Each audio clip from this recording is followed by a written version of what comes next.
참 좋은 안식일입니다. 우리에게 한 주일의 피곤한 삶 가운데 안식일을 통하여 쉴 수 있는 귀한 시간과 또 은혜를 주신 하나님께 진심으로 감사를 드립니다. 이 안식일 하나님께서 주시는 그 평안 가운데 여러분의 몸과 마음이 쉼을 얻고 회복을 경험하는 시간이 될 수 있기를 간절히 소망합니다. 오늘 함께 배웠던 찬양 참 좋죠? 나는 예배자입니다. 우리가 하나님 앞에 우리가 온 마음과 정성을 다하여 주님 앞에 무릎 꿇고 주님께로 우리의 마음과 몸이 향하는 또 생각이 향하는 그런 시간이 되었으면 좋겠습니다. 우리 이기옥 성도님 또 오랜만에 함께 교회에서 예배를 드리게 돼서 얼마나 반가운지 모르겠습니다. 여러분 박수로 좀 환영해 주시면 감사하겠습니다. 네, 이기만 장로님 또 갑작스럽게 또 많이 몸이 안 좋으셔서 정말로 걱정을 많이 했습니다. 또 수요일은 정말로 너무 안 좋으셔서 염려를 많이 했는데 우리 성도님들의 또 간절한 기도와 또 하나님의 은혜로 다행히 그래도 조금씩 좋아지고 계시고 지금은 또 입원까지 하셔서 그렇게 치료를 받고 계십니다. 장로님 건강한 모습으로 돌아오실 수 있도록 모든 성도님들의 계속된 기도를 부탁드리겠습니다. 자, 우리 옆사람과 사랑과 소망을 담아서 오늘도 하늘까지 함께 갑시다. 인사하고 시작하도록 하겠습니다.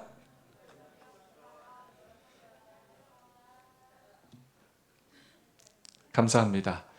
자, 여러분 벌써 몇 월이 됐습니까? 네, 10월. 오늘이 며칠이에요? 1일입니다. 네, 마지막 기, 첫째 날을 저희가 맞이하였습니다. 시간 참 빠르죠? 네, 언제 2021년이 시작됐나라고 이게 돌아보면 얼마 된 것 같지 않은데 벌써 9개월이라는 시간이 흘러가고 이제 3달밖에 남지 않았습니다. 코로나로 이리저리 또 두려워하기도 하고 또 뒤로 물러가기도 하고 또 갈팡질팡하기도 하고 그러다 1년이 그냥 다 흘러가는 듯한 그런 느낌입니다. 하나님께서 우리에게 사기에 또 특별한 내용으로 공부할 수 있는 기회를 주셨습니다. 우리 사기의 전체 제목 한번 읽어볼까요? 신명기 속의 현대 진리라는 제목입니다.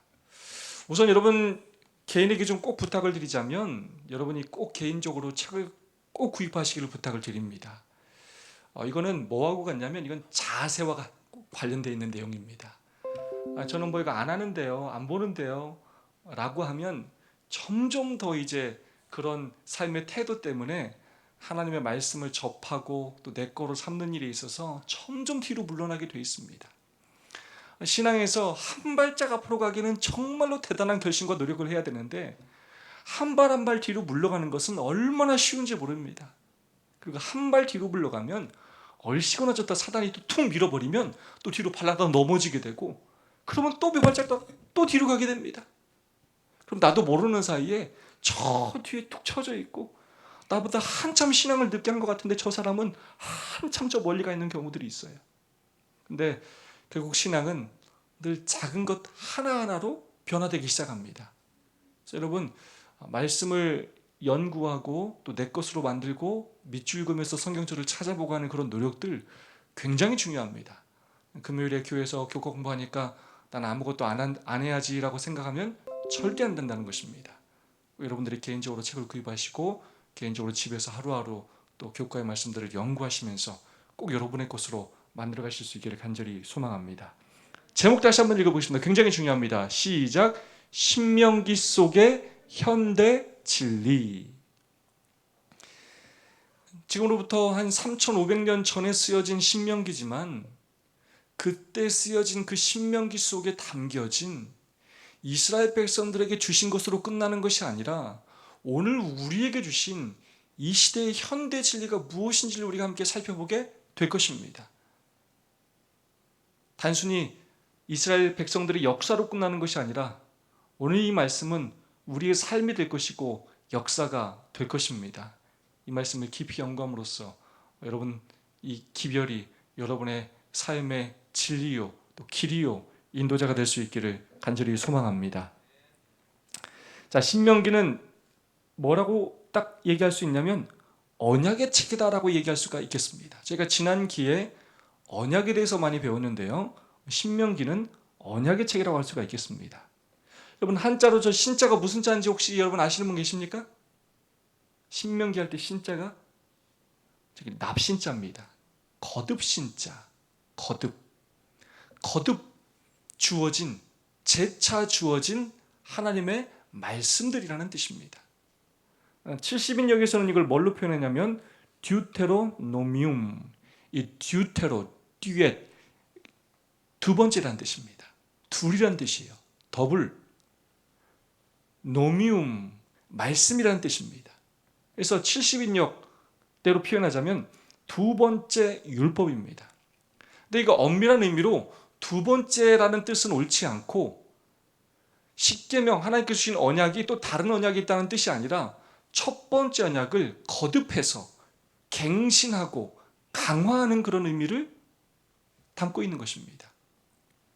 히브리어로는 데바림이라고 하는데, 늘 처음으로 시작하는 히브리어 그 단어들을 그렇게 책 이름으로 쓸 때가 많은데, 이것은 엘 데바림, 엘 hit데바림이라고 되어 있는데, 이것은 말씀들이라는 의미를 담고 있습니다. 하나님의 말씀들이라는 의미를 담고 있습니다. 자, 약속의 땅 경계에서, 자, 하나님께서 이스라엘 백성들을 애굽에서 출애굽시키시어 어느 땅을 약속하셨어요? 가나안 땅을 약속하셨어요. 이제 그 가나안 땅에 들어가기 전에 그 경계선에서 이제 출애굽 1세대들은 거의 죽고, 이제 2세대들, 가나안 땅에 들어가야 되는 그 2세대들에게 주신 율법입니다. 그래서 하나님께서 처음으로 율법을 주셨던 곳이 어디입니까? 시내산. 그때 하나님께서 율법을 주셨고, 예, 우리가 주님과겠나이다라고 대답했던 사람들은 하나님 앞에 불순종함으로 가나안 땅에 들어가지 못하고 40년 동안 광야 생활을 하게 되면서 그 광야에서 다 죽게 돼요. 그리고 이제 그들의 후손들, 시내산에서 직접 율법을 받지 않았던 그들이 이제 가나안 앞 그 경계선에서 하나님께로부터 모세를 통하여 다시 한번 그들이 그 율법을 듣게 됩니다. 그래서 이 민수기라는 책은 광야 생활의 기록, 그 40년 동안의 그 기록이 담겨 있다면, 이 신명기 책은 이제 그 광야 생활을 마치고 가나안 땅에 들어가기 바로 전 요단강 동편에, 특별히 시딤 쪽에 진을 치고 2개월 동안 머무르면서 한 모세의 설교들입니다.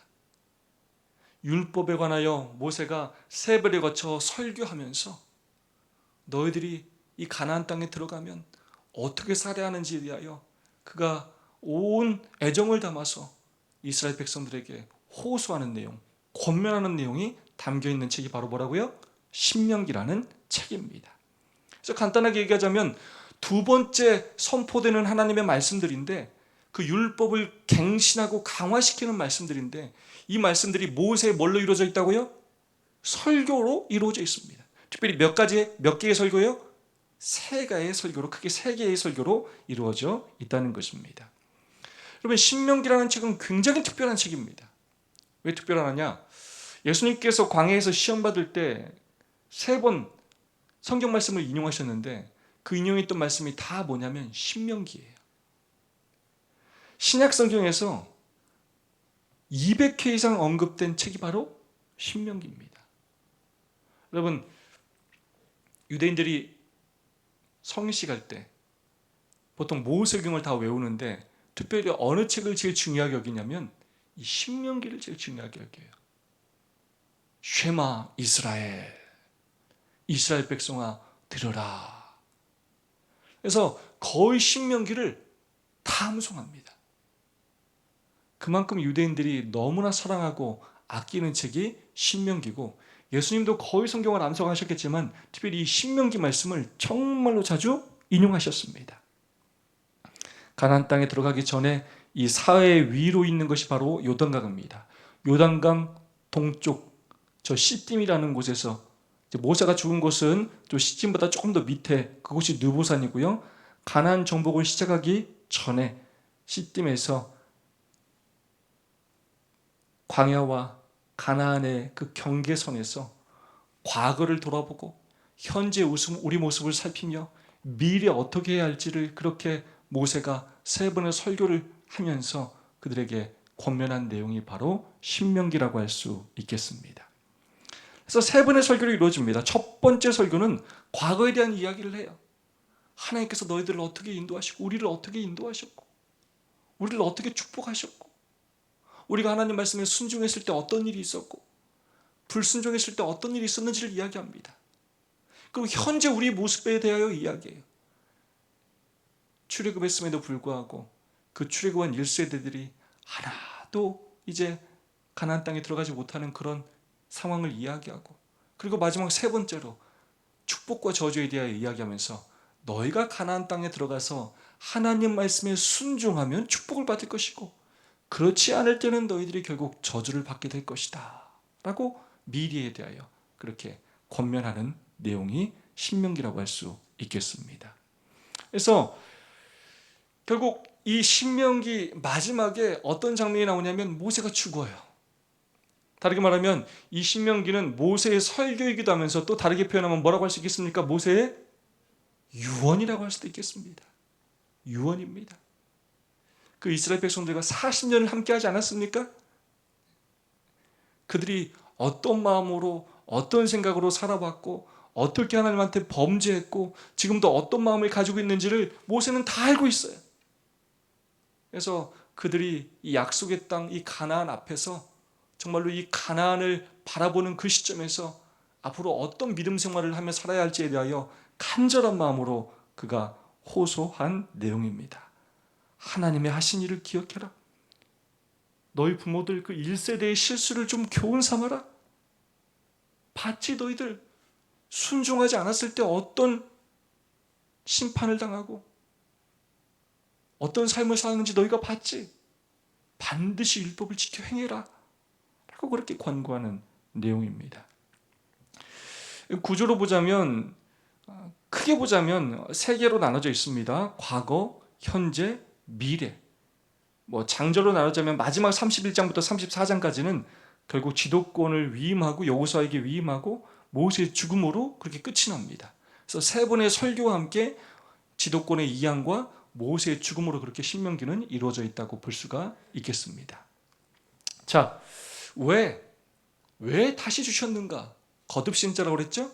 왜 거듭해서 다시 말씀하시는가? 첫 번째, 언약의 당사자가 바뀌었기 때문입니다. 자, 첫 번째 시내산에서 그 십계명을 받을 때 그때 출애굽 1세대들은 다 뭐 했다고요? 죽었어요. 왜 죽었어요? 왜 죽었어요? 여러분 40년밖에 안 됐다면 충분히 살아서 가나안 땅에 들어갈 수 있는 사람이 많았겠어요? 적었겠어요? 많았을 것입니다. 근데 왜 가나안 땅에 들어가지 못했습니까? 불순종했어요. 언약의 당사자가 바뀌었습니다. 여러분 언약은 아버지가 대신 맺어줄 수 없어요. 결혼을 아버지가 대신 못 해줘요. 아버지의 신앙이 있고 아들의 신앙이 달라요. 어렸을 때는 억지로 교회 따라올 수 있지만 머리가 크고 자라면 절대로 억지로 할 수 없어요.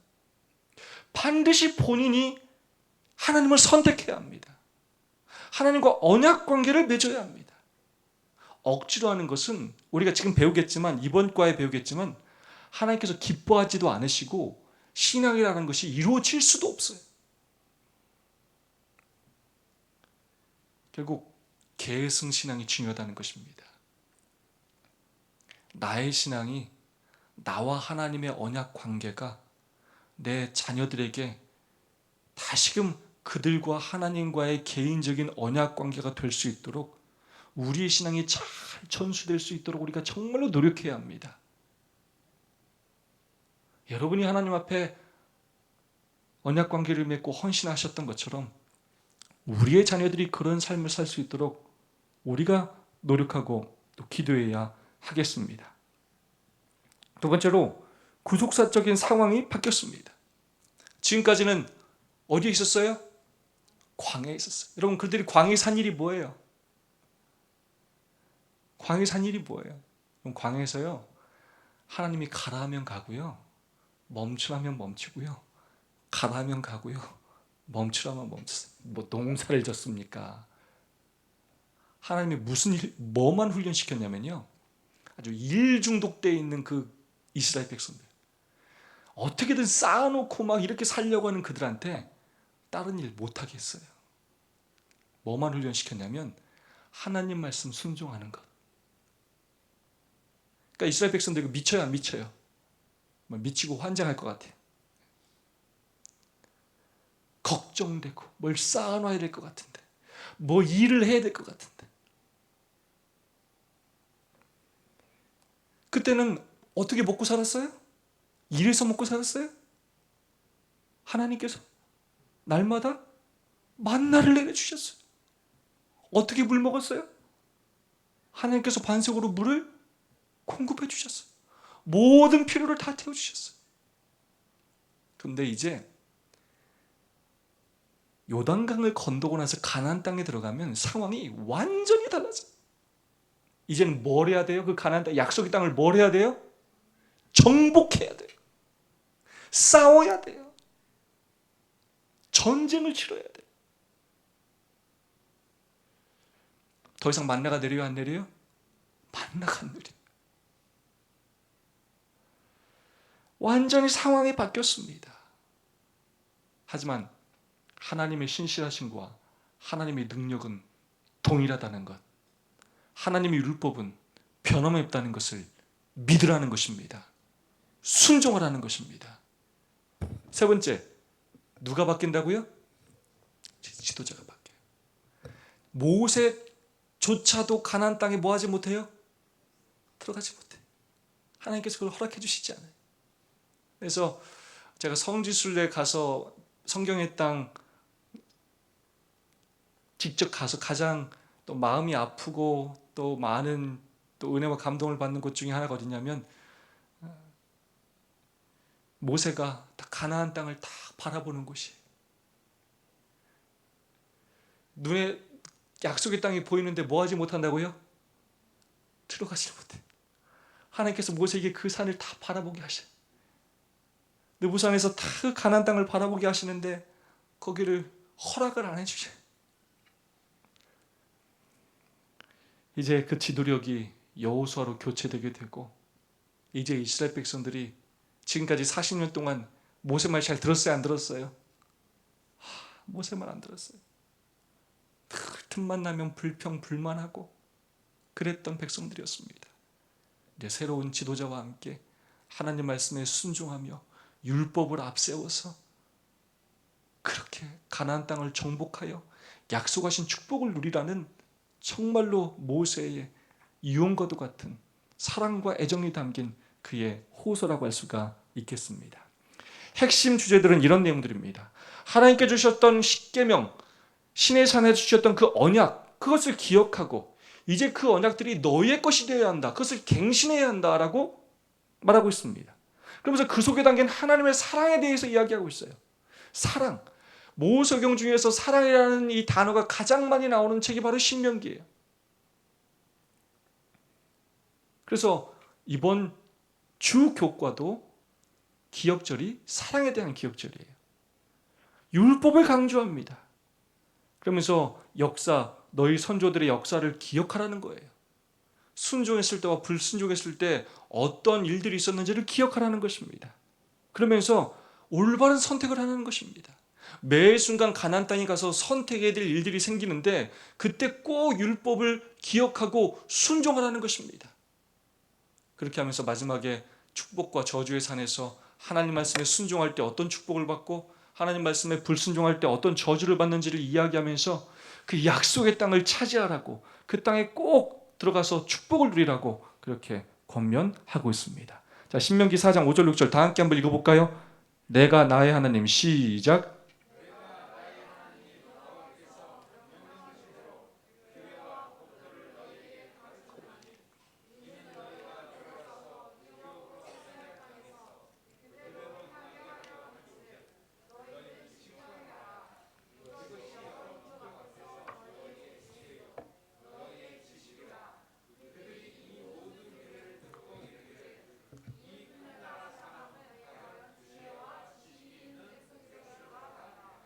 아멘. 너희 가나안 땅 들어가서 거기서 그대로 행해라. 너희들 다 봤지? 너희 부모들 봤지? 꼭 들어가서 그대로 행해라. 그렇게 해서 너희가 여러 민족 앞에서 큰 나라 사람이 되어라. 그래서 이방 나라 사람들로 하여금 야, 이 사람들은 과연 지혜와 지식 있는 백성이로다 라는 소리를 좀 들어라 라고 이야기하는 거예요. 사실 이스라엘 백성들은 하나도 큰 나라가 아니에요. 큰 백성이 아니에요. 근데 그들이 하나님 말씀에 순종하기만 하면 그런 취급을 받고 그런 인정을 받게 된다는 것입니다. 함께 우리가 구체적으로 마지막 기도만 살펴보겠습니다. 이번 주 TMI 친형제자매에게 전화하세요. 이웃과 함께 음식을 나눠 드세요. 경비원들에게 감사하다고 말해보세요. 자, 기억실 말씀 다 함께 한번 읽어보겠습니다. 사랑하지 아니하는 시작. 사랑하지 아니하는 자는 하나님을 알지 못하나니 이는 하나님은 사랑이심이니라. 결국 율법의 핵심이 사랑입니다. 그 율법에 순종하라는 것은 하나님의 사랑을 알라는 것이고 그 하나님의 사랑을 깨닫고 그 율법에 순종할 뿐만 아니라 또 이웃들을 똑같이 사랑하라라고 말씀해 주시고 계십니다. 신명기가 나온 배경, 결국 하나님의 사랑을 우리에게 가르쳐 주시기 위함입니다. 자, 이르서집니다. 참된 사랑의 조건. 성경은 하나님은 사랑이십니다라고 그렇게 이야기합니다. 자, 지금 일요일 소지에서 핵심적으로 말씀하고 있는 내용이 무엇이냐? 바로 이 내용입니다. 하나님은 사랑이라는 진리는 하나님께서 이 세상을 다스리는 방법을 우리가 더 잘 이해하게 도와준다. 하나님께서 당신이 창조하신 것들을 다스리시는 모습은 그분의 사랑을 그대로 보여주기 때문이다. 하나님의 사랑은 중력이 작용하는 것보다 더 강력하게 온 우주에 스며든다. 그런데 사랑이 진짜 사랑이 되기 위해서는 그 사랑이 조건 없이 주어져야 한다. 자, 지금은 결국 신명기는 하나님의 언약을 기억하고 순종하라는 내용이에요. 근데 그 언약이 뭔지, 순종이 뭔지를 올바로 이해하려면 사랑이라는 것의 특성이 뭔지를 올바로 알아야 된다는 것입니다. 그 사랑이 뭐냐? 사랑의 진짜 조건이 뭐냐? 하나님께서는 사랑을 강요할 수 없으시다. 하나님께서 그렇게 하시는 순간 그것은 더 이상 사랑이 아닌 것이 된다. 그러므로 하나님께서는 하늘과 땅에 사랑할 수 있는 능력을 갖춘 지적이고 이성적인 존재를 창조하셨을 때 그곳에는 그들이 하나님을 사랑하지 않을 위험성도 항상 존재했다. 실제로 누군가는 그분을 사랑하지 않았고 바로 그 지점이 우리가 알고 있는 대쟁투가 시작된 곳이다. 자, 하나님께서 사랑의 대상으로 우리를 창조하시고 이 땅에 있게 하셨는데 우리에게 어떤 자유까지 주셨다고요? 하나님을 거절할 수 있는 자유, 하나님을 사랑하지 않을 수 있는 자유까지 주셨다는 것입니다. 인간에게 그 자유가 있어야만 진정으로 뭘 할 수 있게 된다고요? 사랑을 할 수 있게 돼요. 선택을 할 수 있어야만 그 선택 때문에 사랑이라는 것이 존재하는 것이고 율법이라는 것이 존재하게 되는 것입니다. 그래서 하나님께서는 참된 사랑의 조건으로 우리를 로봇으로 만들지 않으시고 의지의 자유, 선택권을 주심으로 하나님 그 사랑을 우리가 개인적으로 선택할 수 있는 기회를 주셨다는 것입니다. 그것 때문에 결국 죄는 발생하게 되고 그 지점에서 결국 대쟁투는 시작된다는 것입니다.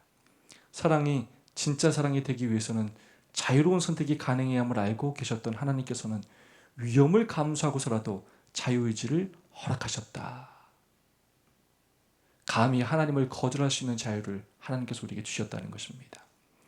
지금도 이 경계선, 자, 이번 과에서 굉장히 중요한 표현은 경계선이라는 표현이에요. 경계선. 그들이 지금 가나안 땅 경계선에 와 있어요. 오늘 우리도 하늘 가나안의 거의 끝 경계선에 와 있어요. 근데 여전히 하나님께서 우리에게 뭘 주신다고요? 선택권을 줘요. 우리는 그 역사를 다 알고 이스라엘 역사를 다 알고 때로 나의 역사, 내가 불순종했을 때 어떤 삶을 살고 순종했을 때 어떤 축복을 받았는지를 다 알면서도 어리석은 선택을 할 때가 참 많아요. 그러나 하나님께서는 여전히 우리를 강제하지 않으시고 더 넘치는 당신의 사랑을 부어주시고 또 인내하시면서 우리가 자원하는 마음으로 하나님의 율법을 선택하고 순종하기를 지금도 기다리고 계신다는 것입니다. 이성적인 경배만 받으신 하나님, 하나님께서는 당신의 피조물들의 의사를 강제하지 않으신다. 그는 참 마음과 이성적으로 하지 않는 경배는 받으실 수 없다. 다만 억지로 굴종하는 것은 마음과 품성의 진정한 개발을 방해할 것이요 사람으로 한낱 자동 인형이 되게 할 것이다. 이것은 조물주의 뜻이 아니다. 그는 당신의 뜻을 우리 안에서 이루시기 위하여 우리 자신을 당신께 바치기를 청하신다. 하나님께서 당신의 마음을 우리에게 주시는 것처럼 우리 또한 형식으로가 아니라 의무감으로가 아니라 우리 마음을 하나님께 드리기를 원하신다는 것입니다. 우리의 그런 이성적인 그런 경배를 받으시기를 원하신다는 것입니다. 자, 월요일 소지 타락과 홍수입니다. 창세기 2장 16절로 17절 다 함께 읽어볼까요? 여호와 하나님이 시작.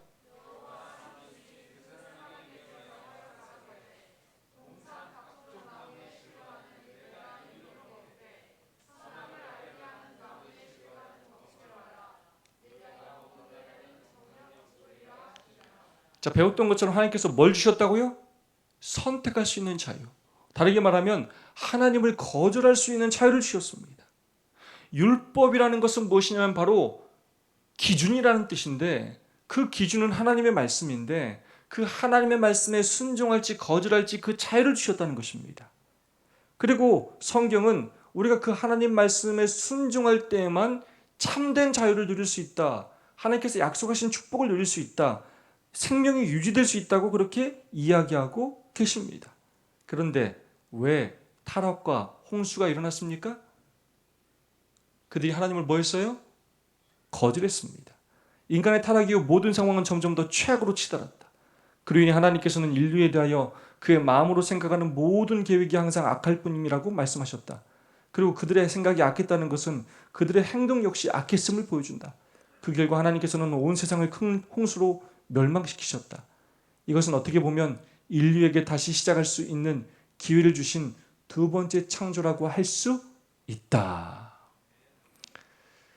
하나님께서는 천지를 창조하셨을 때부터 똑같아요. 이 땅에 존재하는 모든 생명체들에게 다 뭘 주신다고요? 선택권을 주셔요. 하나님께서 은혜로 주신 이 생명을 순종함으로 계속해서 누릴 것인지 거절함으로 비존재로 돌아갈 것인지 하나님은 끊임없이 우리에게 당신의 사랑을 일반 계시와 특별 계시를 통하여 끊임없이 보여주시면서 우리로 하여금 바른 선택을 하도록 끊임없이 그렇게 일하고 계십니다. 그러면서 그때 하나님께서는 그 일을 위하여 누구를 택하셔요? 노아를 택하시고 노아와 언약을 체결하시고 결국 모든 사람들을 억지로 방주에 태웁니까? 방주에 태우지 않아요. 120년 동안 뭘 선포하게 해요? 기별을 선포하게 합니다. 심판이 올 것이다. 물로 멸망을 당할 것이다. 모든 사람들이 그것들을 선택할 수 있는 기회를 주십니다. 그리고 결국 그 말씀에 순종한 사람들은 구원을 받고 그렇지 못한 사람들은 물로 심판을 받는 것이 노아 당시의 역사입니다. 하나님을 떠난 결과 바벨탑 건축자들은 하나님께 대한 불평의 정신에 빠졌다. 아담에게 베푸신 그분의 긍휼과 노아와 맺으신 그분의 은혜로운 언약을 기뻐하면서 감사하기는커녕 그들은 최초의 부부를 에덴에서 추방하시고 세계를 홍수로 멸망시킨 하나님의 가혹하심에 대하여 불평하였다. 사람이 하나님을 떠났을 때 공의, 순결, 사랑 등과 같은 하나님의 속성들은 압박, 폭력, 잔인에 밀려났다. 우리 김은지 집사님 어제도 성경 공부했는데 이 대쟁투 핵심이 뭐라고요? 하나님의 품성입니다. 하나님의 품성이 다르게 말하면 또 뭐죠? 율법이에요. 하나님의 품성의 사본. 그것이 율법이에요. 그것이 십계명입니다. 하나님을 떠난 사람들의 특징이 뭐라고요? 뭐에 빠진다고요?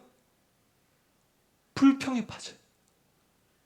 감사의 조건을 찾기보다는 불평할 일이 훨씬 더 많아요. 에덴 부부를 추방한 것, 홍수로 멸망시킨 것, 그런 하나님은 가혹하고 무서운 분이고 잔인한 분이라고 그렇게 이야기합니다. 자, 제가 밑에 이 공의의 노란색을 쳤어요.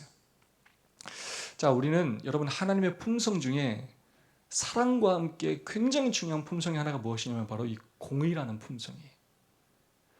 거룩하심이라는 품성이에요. 우리가 사실 너무나 죄악된 생일을 살고 있고 우리가 너무나 이 이기심에 치우쳐 있어서 죄 없으신 하나님에게 그분에게 이 공의라는 것이 무엇인지 이 거룩이라는 것이 무엇인지 우리가 잘 이해하지 못할 때가 너무나 많아요. 사랑이 풍성하신 하나님이지만 그 하나님에게 있어서 이 죄악이라는 것이 얼마나 가슴 아프고 견딜 수 없는 것인지를 우리가 이해하지를 못해요. 그러므로 하나님께서 그들을 멸망시키는 것 자체도 이게 하나님의 사랑의 은혜예요. 그래서 지금 대징투의 핵심이 무엇이냐? 하나님의 품성을 오해하게 하는 것인데, 그래서 그 하나님의 품성을 잘 모르는 사람들은 뭐라고 얘기하냐면 지옥불에서 하나님 믿지 않는 사람 영원히 뭐하지 않는다고요? 죽이지도 않고 뭐 하신다고요? 불태워서 고통을 주신다고 이야기하는 거예요. 너무나 공의로우신 하나님이시기 때문에 그들에게 거절이라는 선택권을 그들이 선택했기 때문에 하나님은 그들을 죽이지도 않고 영원히 고통 주시는 것이 아니라 반드시 그들을 뭐하게 하신다고요? 원래 없었던 존재로 뭐하게 하신다고요? 돌아가게 하셔요. 비존재로 돌아가게 하셔요. 그래야만 이게 뭐한 거라고요? 공의로운 거예요. 선택권을 주셨고 그 처음에 주셨던 그 선택권은 뭐냐? 선악과를 먹지 않으면 죽지 않아요. 선악과를 먹으면 죽어요. 우리 하나님은 아주 공의로우신 분입니다. 우리 하나님은 우리가 생각하는 것처럼 죄를 가볍게 여기시는 분이 아니에요. 그걸 가볍게 두실 수가 없어요. 반드시 그 문제를 해결해야 하고 그 당사자의 선택권을 존중해 주십니다. 합당한 결결을 맺게 하신다는 것입니다. 과에서줍니다. 아브라함을 부르심. 읽어보겠습니다. 창세기 10장 1절로 3절 시작.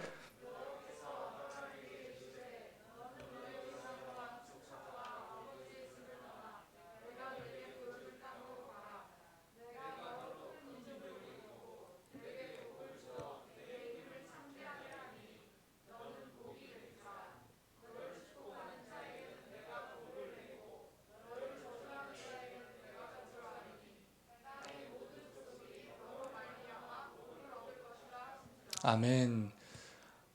아담이 범죄함으로 결국은 하나님께서 구속의 경륜을 발표하시고 그때부터 이제 선악간의 대징투가 시작되었습니다. 그러면서 가인과 아벨이 서로 이제 그런 일이 발생하고 하나님을 믿는 사람과 믿지 않는 사람들이 점점 그렇게 갈라지기 시작하면서 하나님을 믿는 사람으로서 노아가 나무머리로서 그렇게 등장을 하게 되고 노아 홍수가 일어나게 되고 바벨탑 사건이 일어나게 되고 그리고 하나님께서 하나님을 믿는 나무머리로서 또 누구를 선택하셔요? 아브라함을 선택하십니다. 나무머리로서 하나님의 율법을 수호할 하나님의 남은 백성, 언약의 백성을 선택하시는 내용입니다. 그런데 그 이유가 무엇이라고요? 너로 큰 민족을 이루고 내 이름을 창대케 하고 너를 복줄 것이다. 너로 인하여 복을 얻게 될 것이다. 우리를 축복의 통로로 하나님을 증거하는 그런 존재로 율법을 지키는 그런 존재로서 아브라함을 부르셨고 노아를 부르셨고 또 역사적으로 남은 자손을 그렇게 부르셨다는 것입니다. 만민에게 주고자 하시는 특권을 전하는 통로가 되기 위한 것도 있었다. 자, 이게 뭘까요? 만민을 위한 특권을 전하는 통로. 지금까지 말했는데 이걸 한마디로 하면 뭘까요? 좀 다르게 표현하면 뭘까요? 그게 율법입니다. 축복이 되는 특권을 전하는 그 통로, 결국 그게 뭐라고요? 율법이에요. 결국 그 율법을 하나님과 개인적으로 언약 관계를 맺는 사람, 순종하는 사람이 구원받는 것입니다. 그래서 하나님께서 우리를 뭘로 부르셨냐면 율법의 보존자로 부르셨어요. 그게 언약 관계예요.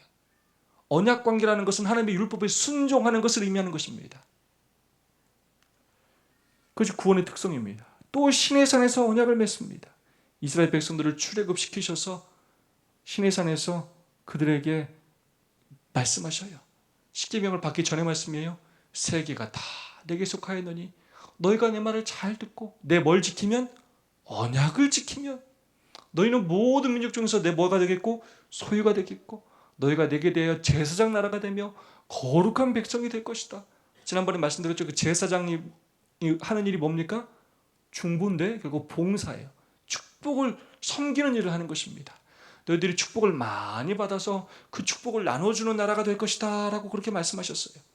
그래서 이스라엘 백성들은 보배로운 백성으로 제사장 나라로 그렇게 선택함을 받았습니다. 하나님께서는 그들에게 신성한 임무를 맡기기 위하여 그들을 세상으로부터 분리하셨다. 그분은 그들을 당신의 율법의 수호자로 삼아 그들을 통하여 사람들 가운데 그분 자신에 관한 지식을 보존하시고자 하셨다. 자, 하나님께서 시대마다 남은 자손을 택하셨는데 그 남은 자손을 택하신 목적이 뭐라고요? 뭘 지키게 하기 위함이라고요? 율법을 보존하게 하기 위함입니다.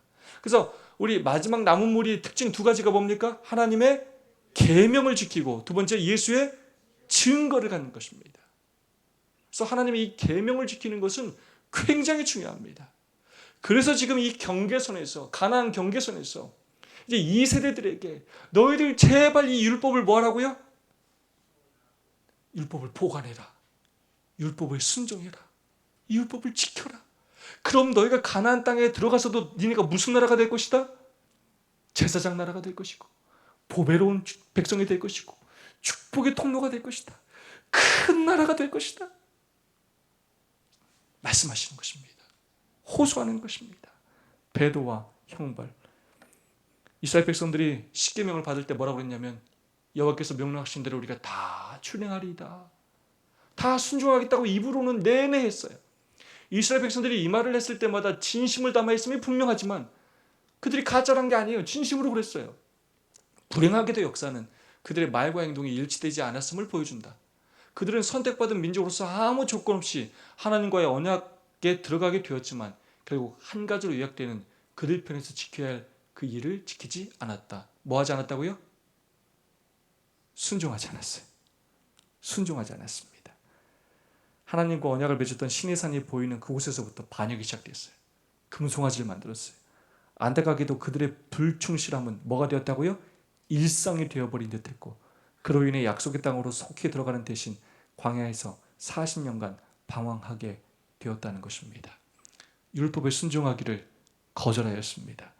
그래야 배도와 형벌을 배도를 통하여 그들이 형벌을 받게 되었습니다. 자, 마지막으로 함께 읽어보겠습니다. 우리를 이 세상에 남아있게 하는 이 죄악들이 무엇인가? 불신. 시작.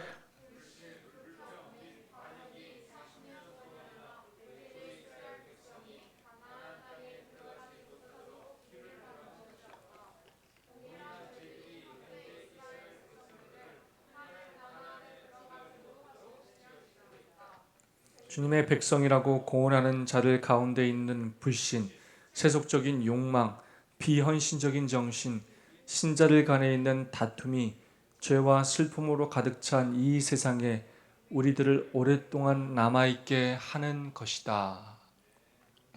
오늘 우리도 어느 경계선에 있습니까? 하늘 가나안 경계선에 있습니다. 이스라엘 백성들이 여전히 불신 가운데, 세속적인 욕망 가운데 비헌신적인 정신으로 서로 다투고 또 마음속에 죄와 슬픔으로 가득 찬 가운데 그들이 살았을 때 약속의 땅 가나안에 들어가지 못했던 것처럼 40년이라는 시간 동안 그곳에 들어가는 시간이 지연됐던 것처럼 이러한 죄악들이 오늘 우리들의 발목을 잡을 수도 있다는 것입니다. 신명기를 통하여 하나님께서 다시 한번 우리에게 개인적으로 언약 관계를 회복하기를 원하시고 우리가 순종하기를 원하시고 그래야 우리가 축복의 통로로 이방 나라에 또 하나님을 모르는 사람들에게 복음을 전하기를 원하시고 또한 이 신앙이 우리의 자녀들에게 또 계속되기를 간절히 원하십니다. 이 한기를 통하여 그 하나님의 사랑과 또 율법을 깨닫는 시간이 되기를 간절히 소망합니다. 우리 두 분씩 또 세 분씩 짝을 지어서 함께 은혜를 나누는 시간을 갖겠습니다. 예수님을 개인의 구주로 여러분이 영접하면서 여러분이 하나님께 했던 약속을 다시 한번 떠올려 보시고요. 어떤 약속을 했는지 한번 서로 고백해 주시고요. 그때 그 했던 약속들을 정말로 지키며 살고 있는지 한번 서로 고백해 주시고, 내가 어떤 부분이 부족하다면 그 부족한 부분을 한번 고백해 주시고 다시 한번 새롭게 결심하시는 시간을 그렇게 가져주시면 좋겠습니다.